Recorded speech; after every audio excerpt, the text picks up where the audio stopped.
tá aqui no deserto. O Senhor faz assim, pronto, saiu. E aí você é aprovado. E aí, tá pronto para sair desse deserto? Bom, hoje eu quero falar com vocês a respeito de um período que muitos de nós passamos, que é um período de deserto. Eu passei por esse período e eu acredito que essa mensagem ela está chegando exatamente para quem está passando por esse período de deserto. E eu quero mostrar para vocês aqui algumas passagens que falam a respeito do deserto.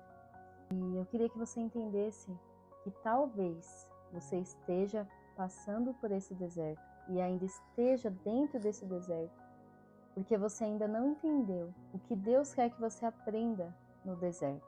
E eu sei também que quando a gente está passando pela situação, a gente não consegue meio que olhar de fora, né? O que eu preciso fazer para sair dessa situação? A gente meio que é engolido por essa situação. E só quem nos mostra o que nós precisamos fazer é o Senhor. E eu passei por algumas situações de deserto, de momentos sem respostas do Senhor, onde parecia que o Senhor não falava comigo, parecia que Ele se calava. E eu ficava muito aflita, porque eu falava, Senhor, onde que o Senhor está? O Senhor não está vendo tudo que eu estou passando? O Senhor não está vendo toda essa situação? O Senhor vai me deixar morrer aqui? Né? Tinha tantas vezes que eu perguntava isso. E hoje, olhando, né, para trás e vendo essa situação que eu passei, eu entendi o que o Senhor queria me ensinar. Né? O deserto ele é uma escola para quem passa por ele. E eu entendi. E depois que eu entendi o que o Senhor queria me ensinar, foi ali que eu comecei realmente a sair do deserto. E eu tive um período, né, do deserto, começo, meio e fim. E por que o Senhor me deu essa palavra, né? Eu falei, Senhor, o que eu vou falar hoje com essas pessoas? E a palavra que veio na minha cabeça foi deserto. Então, tenho 2 exemplos de deserto para dar para você. O primeiro exemplo, tá? É aquele famoso exemplo do povo, né? Aqui em Deuteronômio 2. Deuteronômio, né? Mas o 2 ele fala sobre os anos no deserto. E aqui no versículo 7 diz assim: Pois o Senhor, o seu Deus, os tem abençoado em tudo que vocês têm feito. Ele cuidou de vocês em sua jornada por este grande deserto. Nestes 40 anos, o Senhor, o seu Deus, tem estado com vocês e não tem faltado coisa alguma a vocês. Eu li aqui no Deuteronômio 2, versículo 7. E aqui nós entendemos que o Senhor, o tempo todo, desde quando Ele tirou aquele povo do Egito, e toda a trajetória, tudo que aquele povo pedia, tudo que eles precisavam, até falei com vocês aqui em uma outra mensagem, né, sobre as coisas que aconteciam ali, o sobrenatural que esse povo vivia, e eles não davam valor. Eles não davam valor, eles murmuravam, eles não obedeciam a Deus. E eu acredito que isso entristecia, assim, o coração de Deus. Porque você vê um povo que estava sofrendo, você tirar esse povo dali, né, do sofrimento, e para eles chegarem até o destino final, que seria a Terra Prometida, eles teriam que passar, né, pelo deserto, mas não faltou nada para eles. Mas mesmo assim era um povo pesado, era um povo que não se rendia ao Senhor. Eles preferiam desobedecer a Deus, eles preferiam ser ingratos, sabe, com tudo que o Senhor estava fazendo ali com eles. Então, esse aqui é o primeiro exemplo, tá, de um povo que passou 40 anos e já foi provado, né, que esse percurso que eles iriam percorrer, né, para chegar até a Terra Prometida, levaria em torno de 40 dias, de 30 a 40 dias, para eles conseguirem chegar. E eles levaram 40 anos por conta da murmuração e da reclamação deles, da infidelidade deles a Deus. Agora eu gostaria de dar um outro exemplo, que fica aqui em Mateus 4. E nesse exemplo que eu vou dar para vocês, que é obviamente o maior exemplo que eu tenho para dar para vocês, é o exemplo de Jesus. Jesus também ficou no deserto. Jesus ficou lá no deserto para, né, ter um momento ali, né, com Deus, e ele fez um jejum, né? Jejuou 40 dias. Olha só, o povo ficou 40 anos lá, E Jesus ficou 40 dias no deserto por escolha dele, né, para ter ali um momento de santificação, vamos colocar assim, né, para deixar de exemplo aqui para mim e para você o que nós também teremos que fazer. E aqui no versículo 4 de Mateus, diz assim: Então Jesus foi levado pelo Espírito ao deserto para ser tentado pelo diabo. Depois de jejuar 40 dias e 40 noites, teve fome. Depois de jejuar, ele teve fome. O tentador aproximou-se dele e disse: Se és filho de Deus, manda que essas pedras se transformem em pães. Ou seja, aqui, Satanás ele estava tentando na carne. Ele estava com fome, né? Então ele já tentou direto naquilo que era a necessidade maior de Jesus. E aí Jesus disse o que para ele? Está escrito: nem só de pão viverá o homem, mas de toda palavra que procede da boca de Deus. Então o diabo levou a cidade santa, colocou-o na parte mais alta do templo e disse: Se és filho de Deus, joga-te daqui para baixo, pois está escrito: Ele dará ordem aos seus anjos ao seu respeito, e com as mãos eles te segurarão para que você não tropece em alguma pedra.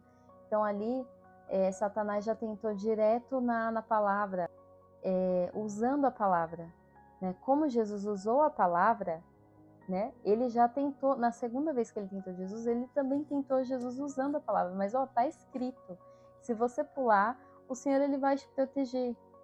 E aí Jesus respondeu também, né? E falou assim, Jesus respondeu, também está escrito, não ponha à prova o Senhor o seu Deus, ou seja, a palavra, né, sobrepondo a própria palavra de Deus. E aí, depois, o diabo o levou a um monte muito alto, mostrou-lhe todos os reinos do mundo e o seu esplendor, e disse-lhe: Tudo isso te darei se te prostrares e me adorares.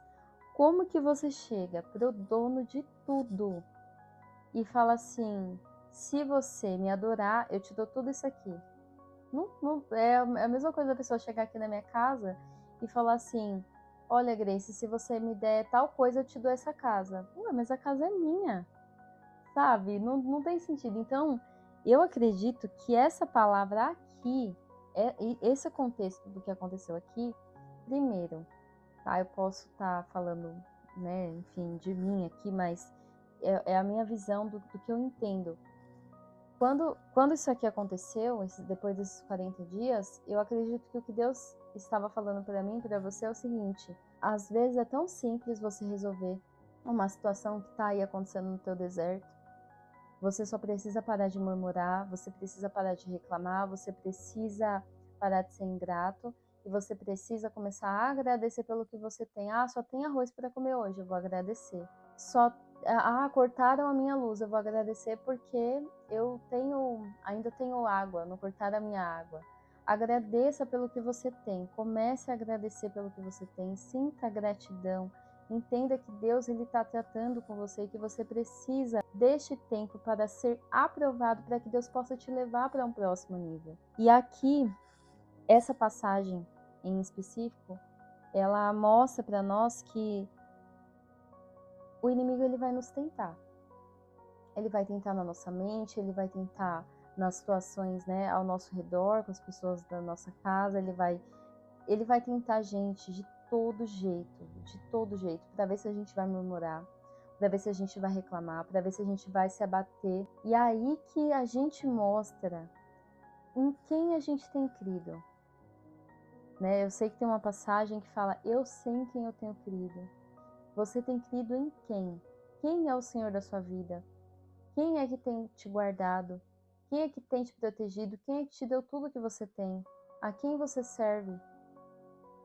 É isso que nós temos que ter em mente quando nós estamos sendo tentados. Porque é muito fácil a gente perder a concentração, a gente perder as estribeiras, né? É muito fácil, né?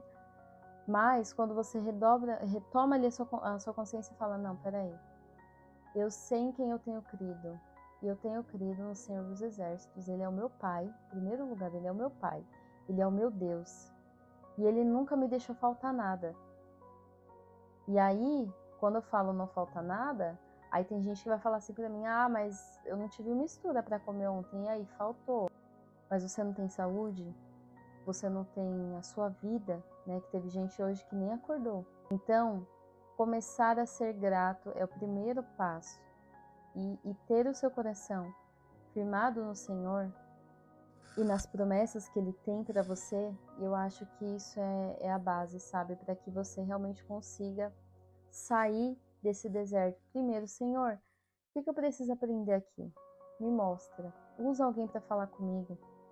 De repente eu tô sendo esse canal para falar com você. O que eu preciso fazer para sair daqui, Senhor? Eu quero sair desse deserto. O que eu preciso aprender? De repente você tem que perdoar alguém. Você tem que aprender a perdoar. De repente você tem que aprender a ser mais grato por tudo que você tem. De repente você tem que aprender a ter educação financeira. De repente você tem que aprender que a sua dependência não está nas suas competências, está em Deus. De repente você tem que aprender a ser menos orgulhoso. Não sei. Só você e Deus vai saber o que você precisa aprender. Mas você tem algo para aprender aí. E quando você for aprovado, eu passei por isso, eu posso dizer, é quase que do dia para a noite. Num dia você está lá no deserto, no outro dia parece que o Senhor faz assim com você. Ó. Você está aqui no deserto, o Senhor faz assim. Pronto, saiu. E aí você é aprovado. Então, a palavra que o Senhor me trouxe, né, nessa noite que eu tô gravando agora, é essa. E aqui tem só mais um versículo que eu gostaria de ler para vocês, que fica em Isaías 35. E diz assim: o deserto é a terra ressequida. O deserto e a terra ressequida se regozijarão. O ermo exultará e florescerá como a tulipa. Irromperá em flores, mostrará grande regozijo e cantará de alegria. Até no deserto o Senhor faz florescer. Então essa é a palavra do Senhor para você. Se inscreva aqui no canal, deixe o seu like e ative o sininho para receber os próximos vídeos. Aguardo você amanhã. Um beijo, fica com Deus.